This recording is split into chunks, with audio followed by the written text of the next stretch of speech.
Welcome back on the AM show. What a beautiful morning. It's a Thursday, my day, so I always get excited on Thursdays. If today is your day, I'm going to be biased towards you.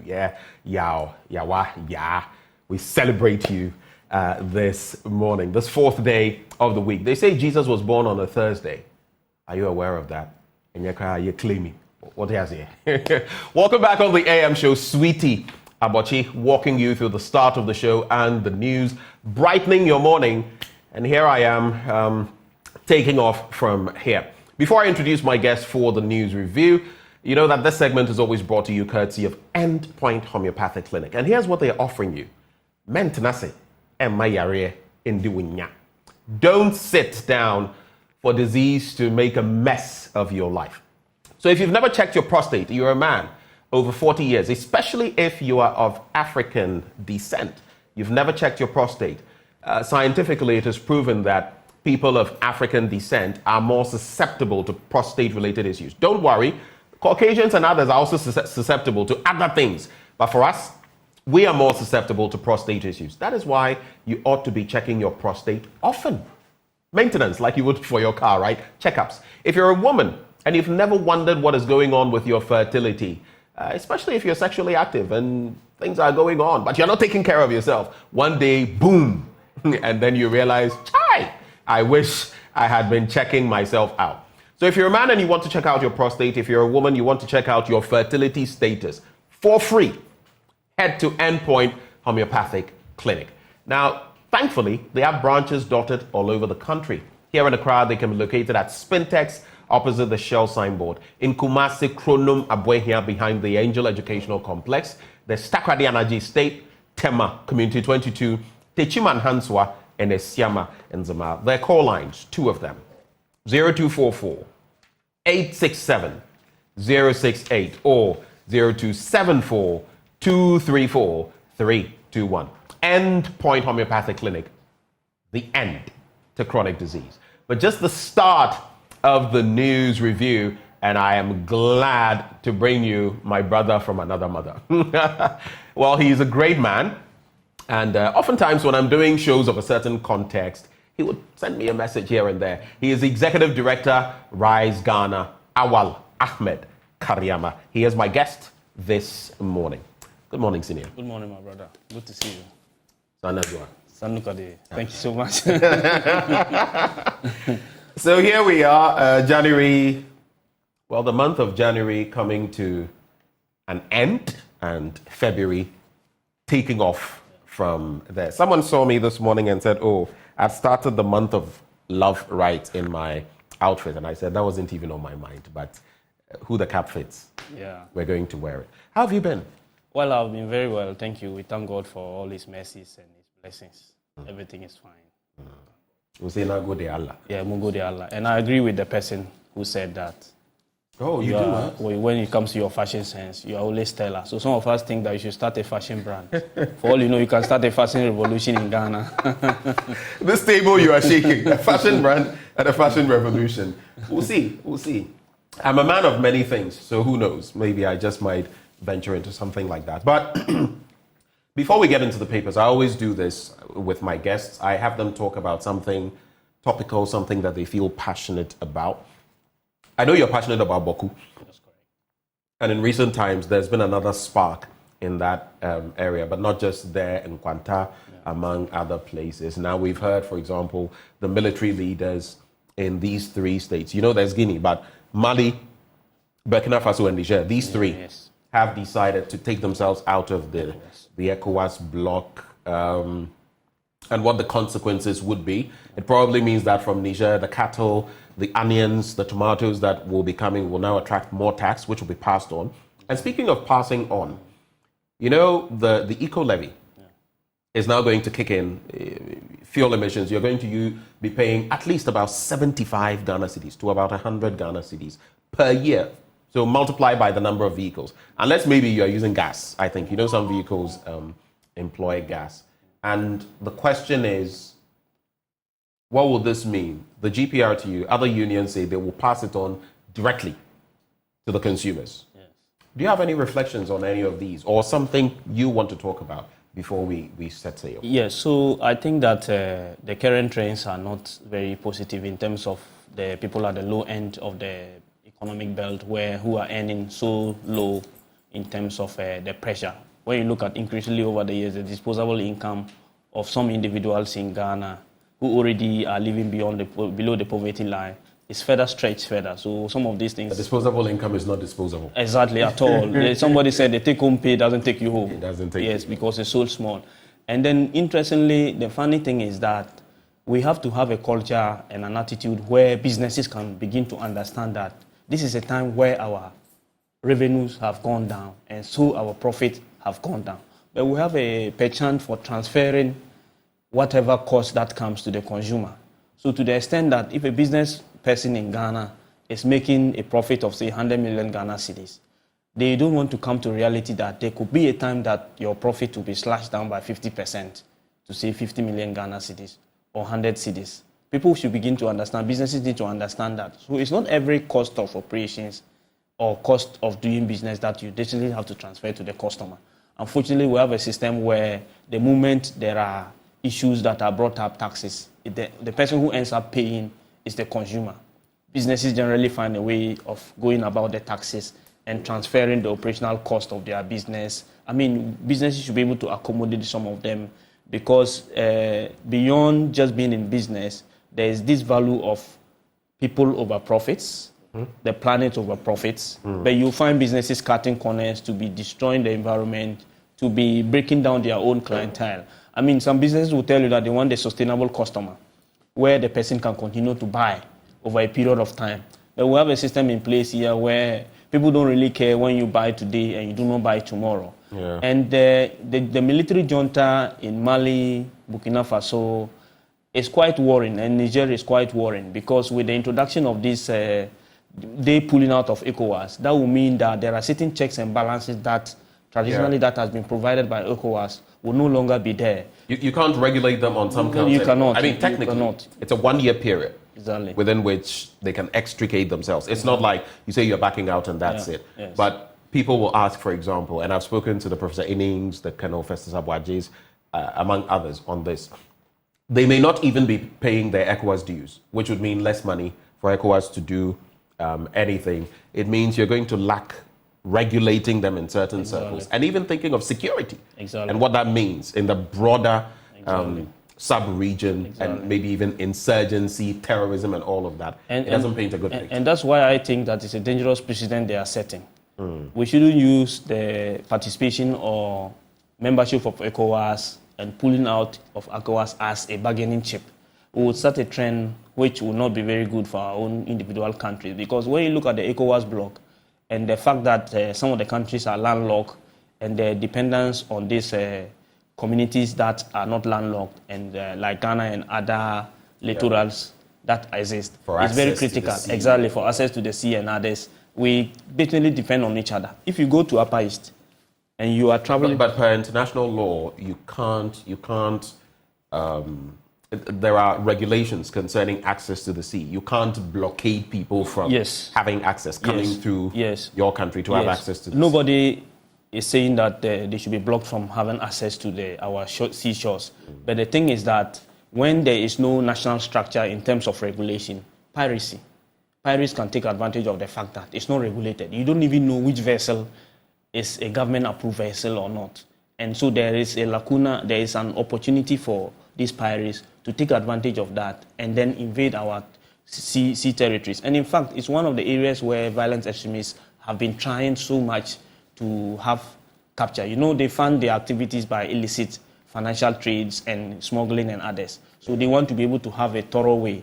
And once you pull out of ECOWAS and then the interlinkages between the countries are not there, that will mean that the authorities from Ghana will have limited coordination with your authorities. And then this is a military junta, let's not forget. We have opportunity of people who are their cronies, people who are military inclined, people who are security experts that they trust, who may not necessarily accede to the national interest or the bigger ECOWAS interest to come in. And once they come in, it provides opportunity, it breeds opportunity for other corrupt elements to enter the system and infiltrate it and create a lot of security threat for us. And I was making a point earlier that when you're going to Upper East and you're going by road, particularly if you're coming from Southern Ghana or Tamale area and you're coming, you see that a certain part of the road has significantly damaged. Damaged in the extent that it has, the weight on it has been too much.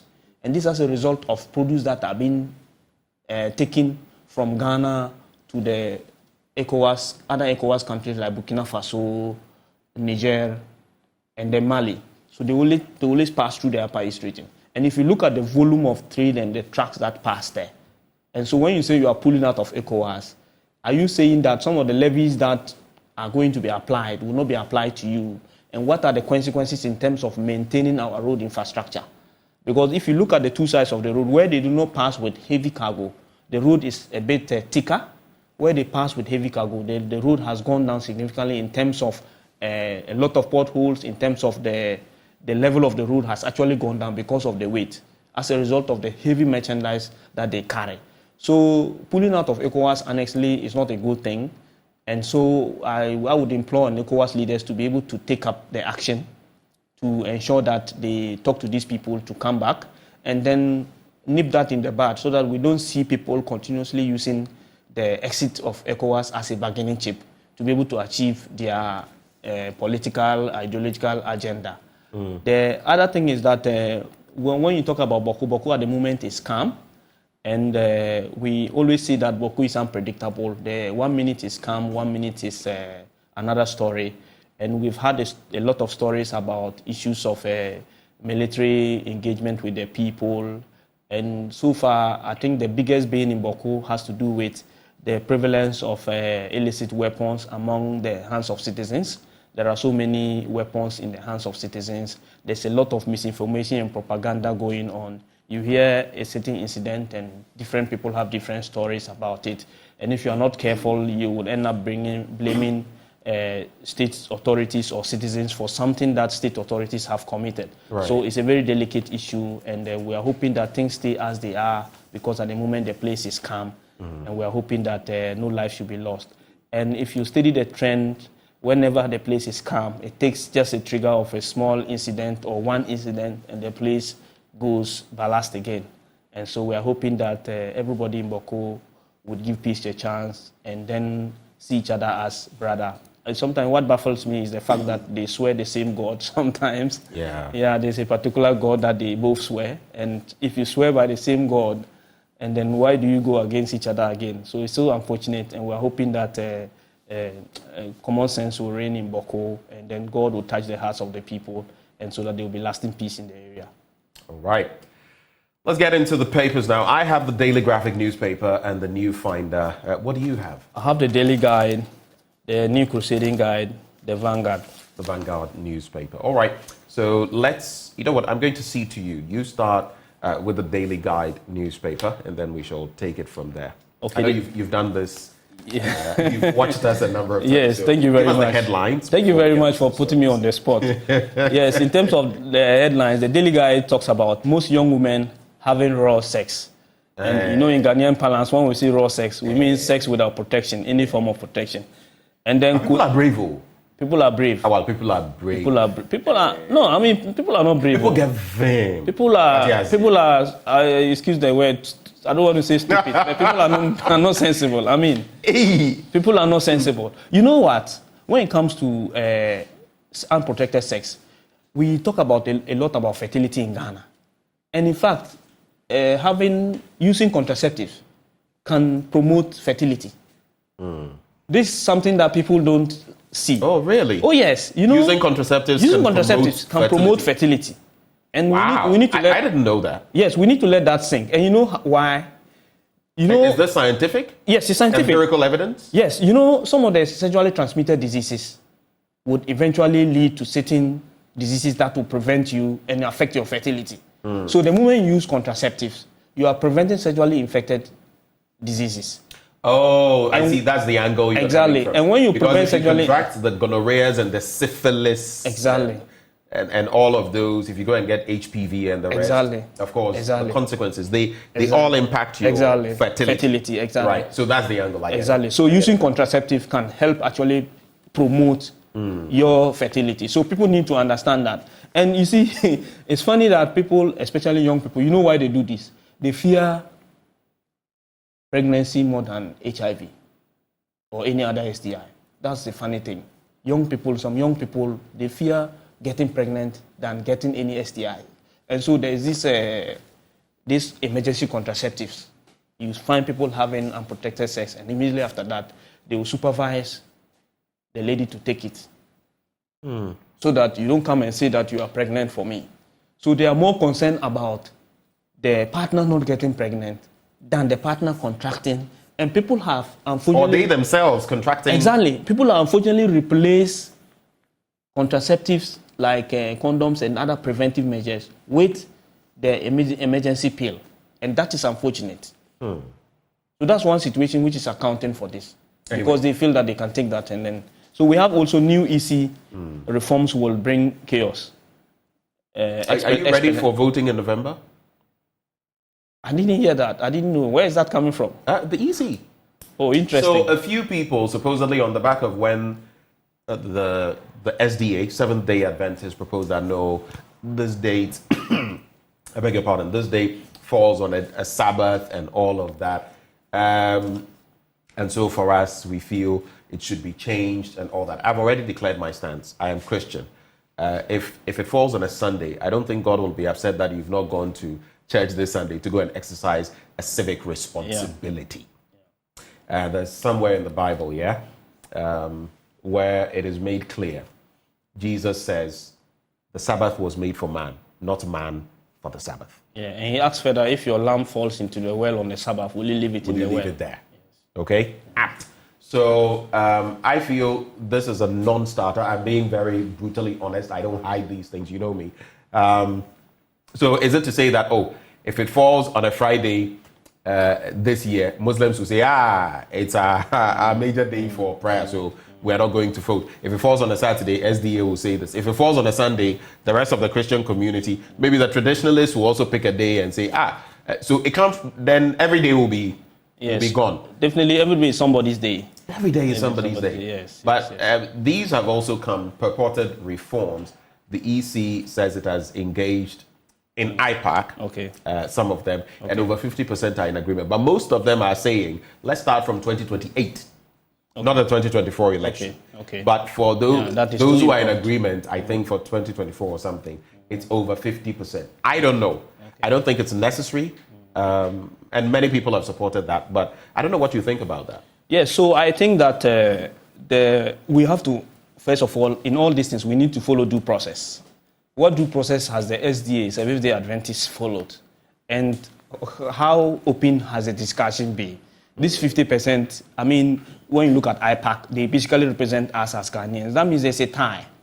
There's a balance. If 50% are in support of it, and even saying that it should be at the next election and not this impending election, then we need to open up the dialogue and ensure that other people are involved in it. We cannot basically just say that, the SDA leave this because they have been a due process where they have followed. If they have followed due process and they have made their points known, then they have a right to be heard. But as for right to be heard, I mean, definitely every group. So I am just saying that, I mean, some of these, if we overextend them, and then I'm coming to that. And then when you open the Pandora's box in terms of those things, I mean, we're in interesting times where people have a lot of ideologies, a lot of needs, a lot of people will even tell you that the voting sentence that traditionally we have been using it infringes on their rights of XYZ. What are you going to do? So we may not be able to accommodate the views of everybody and everyone in terms of this electoral reform. But we must do it in a holistic way where we are ensuring that the right to participate in these elections are not infringed upon in any way. So I think that we need to tread cautiously on it so that we are able to, whatever reform that is coming, we should have at least majority of the IPAC, not 50% of the IPAC agreeing on a thing. Going forward, we should be able to carry everybody around. It's difficult, but at least if we exceed, in our current elections dispensation, we talk about 50 plus 1%, plus one vote. So if we are talking about 50%, then we should go beyond that and see how we can get more people to participate. Are there other stories, Yes. other headlines? No, still from the Daily Guide. Yes. So there's British Major Mahama's trial catalyst for change. Okay, we've done that story quite a few times. British government applauds Ghana. Can we find out, go back to the story about the most young people, most young women having, I want further details on that. It's a discussion, since yesterday I've been having discussions with different people on that beat. I just want to find out what else is there. Yes, so basically the information is coming from the Ghana Statistical Service, and they are saying that 80% of young women unprotected sexual intercourse. And then according to the report, this is despite knowledge that condoms can help reduce the risk of contracting STDs. It disclosed that 15 to 24%, the women aged 15 to 24%, and 79 are well aware. So they are aware of the fact that it's there. And it talks about the fact that men also are seen as cheaters. That same demographic survey talks about the fact that 2 of every 10 married men in the country have had extramarital frolicking. It is noted that 17 of the men had 2 or more partners, and so it further indicated that about divorce cases. And so basically it talks about the fact that people are aware, like you said, people are just not caring. They are just bold and doing daring things. That's what the story basically is talking about. Why do you think, though? Some even say that this 2 out of 10 or 20%, no, that's actually, 20% is a conservative figure, and that there's a lot more going on. But why do you think? I interact with people, boys, you Yes. You can sense certain things, even when they don't tell you, or if they don't tell you, sometimes you sense certain things. Why do you think there's so much, unfaithfulness in the system, among the married, among the unmarried? Why do you think? I don't know. It's difficult to say. I think context matters. But one of the reasons is possibly the fact that we criminalize, this is my religious views, but we seem to criminalize polygamy. And I must put it in context that polygamy is not necessarily an Islamic practice per se. Within the traditional customs, there are certain belief systems and way of living that tend to promote polygamy. And once it promotes polygamy and it makes polygamy acceptable and unacceptable at the same time, it makes it difficult. Here we are, people think that, there's a proverb in parts of the Upper East and Northern Ghana. They say that if you have one wife, then you are like a bird. Hey, yes, really? If you have one wife, like you are like a bird. And when they say that, not to offend, but to quote Aruna Idrisu, he once said that somebody in Tamale, they say that if you have one wife, then you are a bachelor.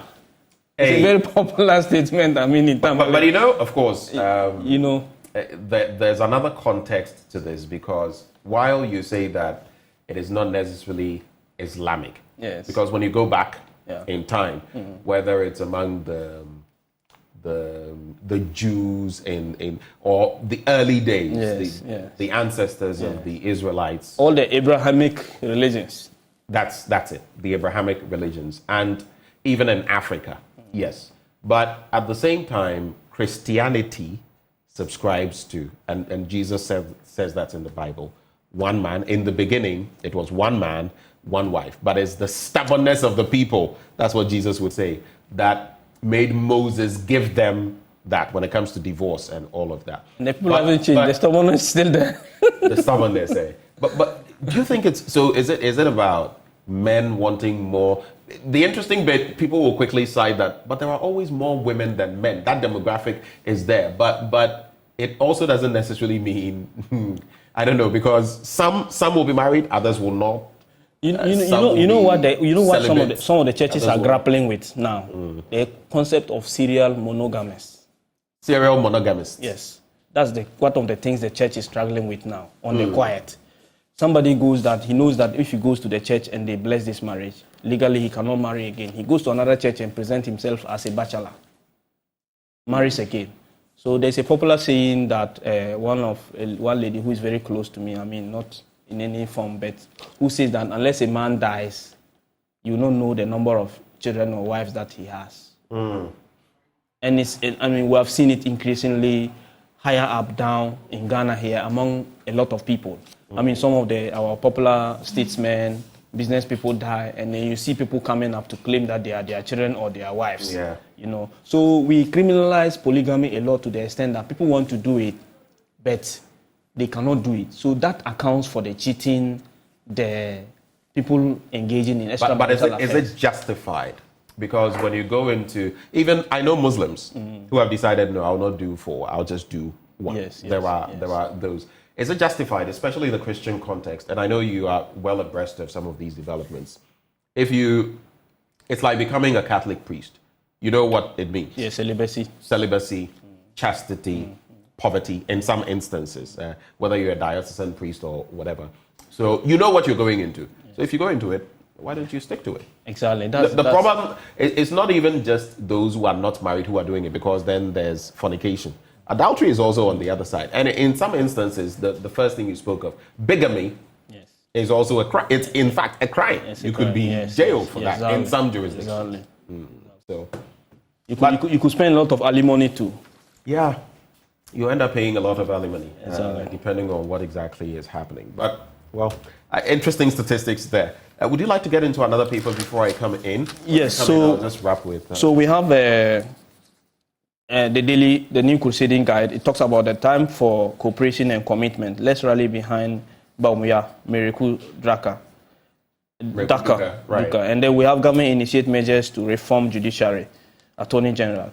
And the NDC supporters rally behind Leslie Mensah Tamaklo. Asibu farmers fight encroachers. I think I like that story. Okay. Asibu farmers fight encroachers. Plead for government intervention as developers ignore court order.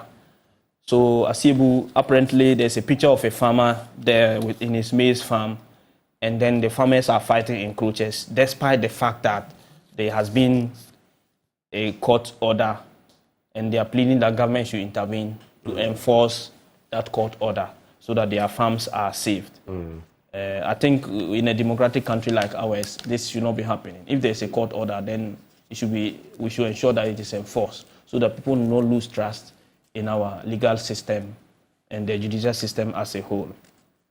And then government initiates measures to reform judiciary.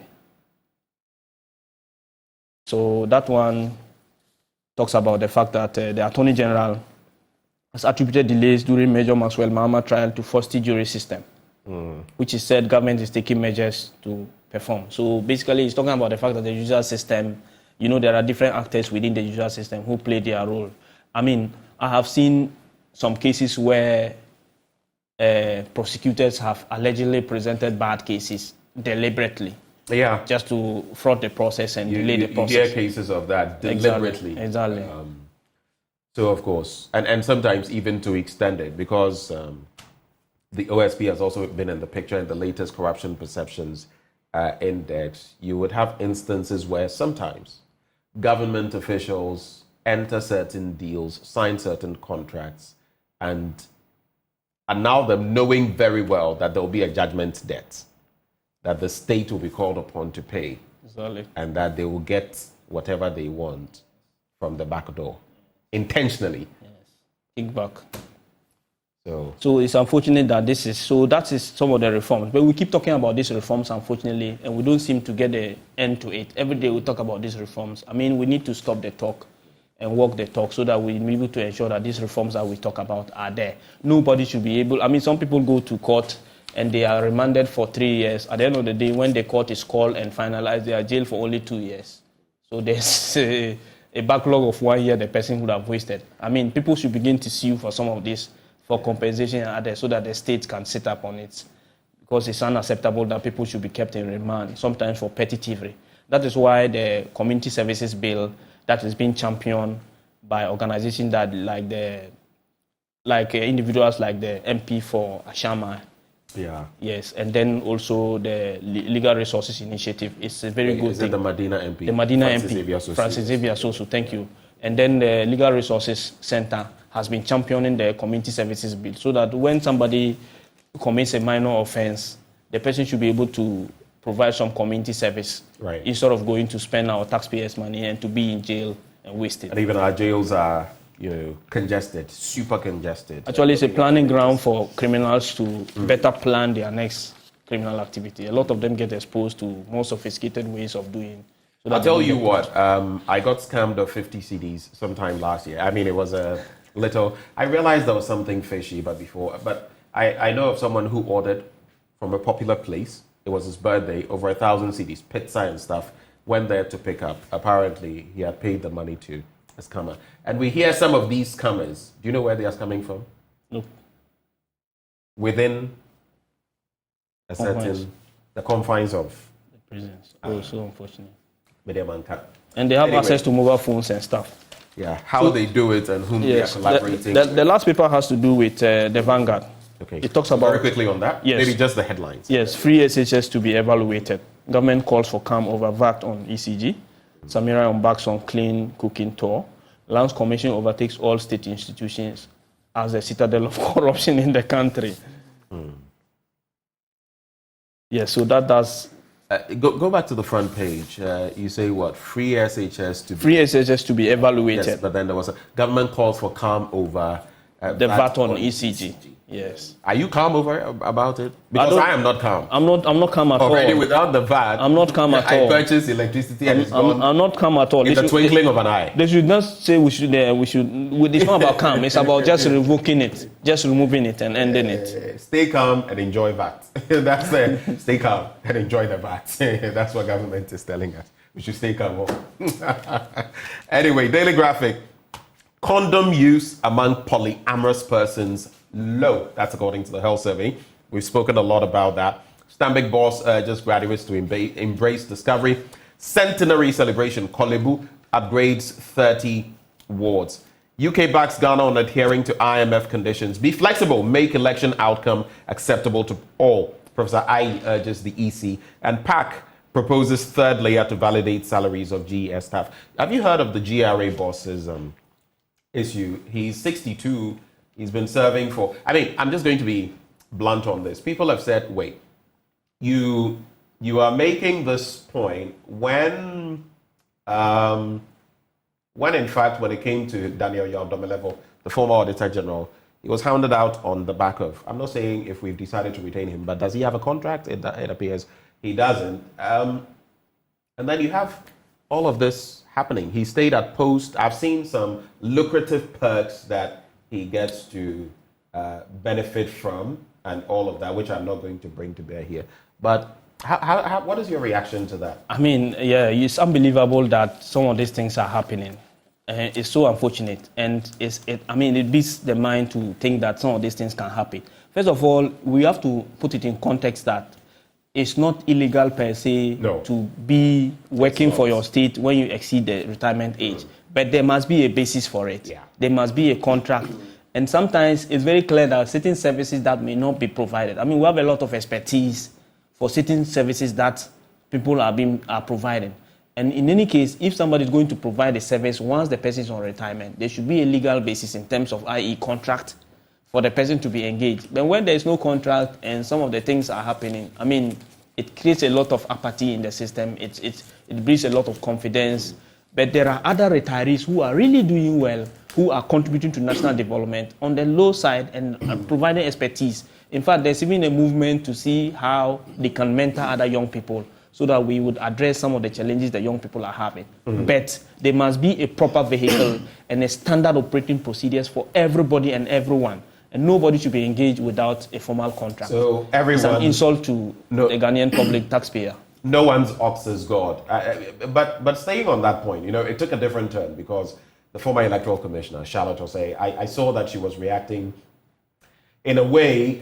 Davis Ansah Opoku, many years ago, sometime in 2015, posted, Charlotte is 42 and will retire at age 70, talking about age matters and all of that. Of course, we know what has happened since then.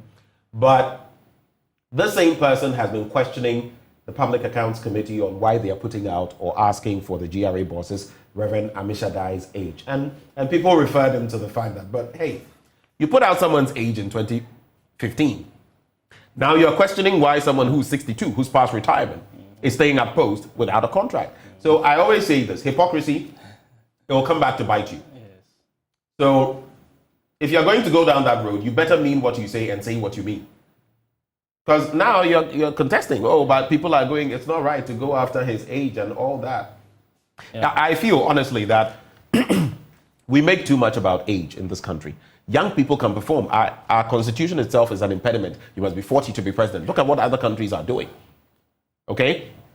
But it also doesn't mean we should practice ageism, that you can't be old and still serve. Reverend Amishadai he's a sharp man, looks pretty young, is doing his work, but is it going by law? That's the question. Exactly. Is it going by law? Exactly. And as you apply it to entry, you must apply it to all the others. That's the whole point. Let me just do the story and then we can run.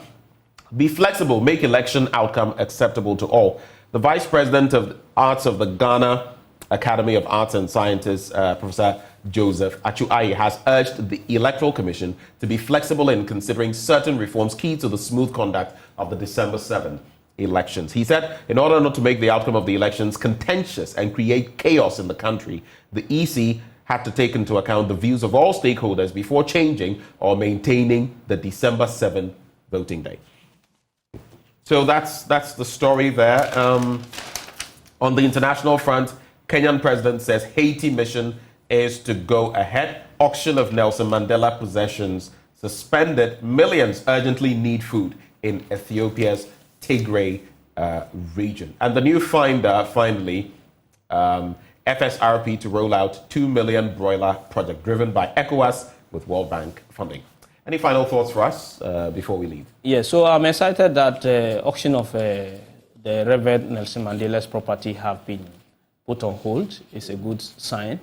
And we are hoping that due process will be followed. And that ties to the fact that the British High Commission is returning some artifacts to Asante Mine, and that is going to be on loan. It's interesting. As for that loan bit, it's interesting. I heard a discussion though, and they were saying that technically, centuries ago, there are spoils of war. Spoils of war, exactly. And that the winning party, could legitimately at the time take over the property, loot, ransack, and it was legitimate, legal at the time. Yes. But no longer. I don't know. Sometimes I honestly feel these Caucasians in certain parts of the world, and I say it without fear, are very hypocritical. If something was legitimate at a certain time, but now you feel differently about it. Pick, for example, slavery. Would you say that, it was legitimate then? So no reparations. So, or maybe we can, and that's why, for example, people say you're still benefiting from the toil of slavery, yet you've not made any reparations. It's a two-way street to that conversation, because I feel some African countries too are lazy and just waiting. We could have developed far better than we are now. But it also doesn't mean they can't make reparation for the wrongs they committed.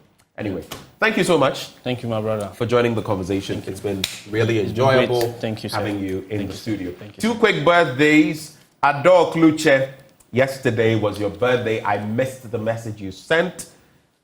A belated happy birthday to you. One fantastic person, and we celebrate you. There's also, just stay put for me. There's also happy birthday, Hannah. May this new year of life make you the best version of the life you wish for. That is Hannah, and that's from Muftau Nabila Abdullahi. Did I hear that today is Mamiesi Nyamiche Thompson's birthday? Well, a little bird just whispered into my ear, happy birthday, dearie. You're one wonderful person. Keep glowing, keep being you. And that's the note on which we're going to cap off the news review this morning. Mind you, brought to you always courtesy of Endpoint Homeopathic Clinic. They are offering you prostate screening for free if you're a man, fertility screening for free if you're a woman. Reach out to them at any of these branches. Accra, Spintex, opposite the Shell signboard. Kumasi, Kronoma here behind the Angel Educational Complex. The Stakwadi Energy Estate, Tema Community 22, Techiman Hanswa, and the Siaman Zama. Their call lines 0244 867 068 or 0274 234 321. Endpoint Homeopathic Clinic, the end to chronic disease. Sports is coming to you in just a bit. Stay.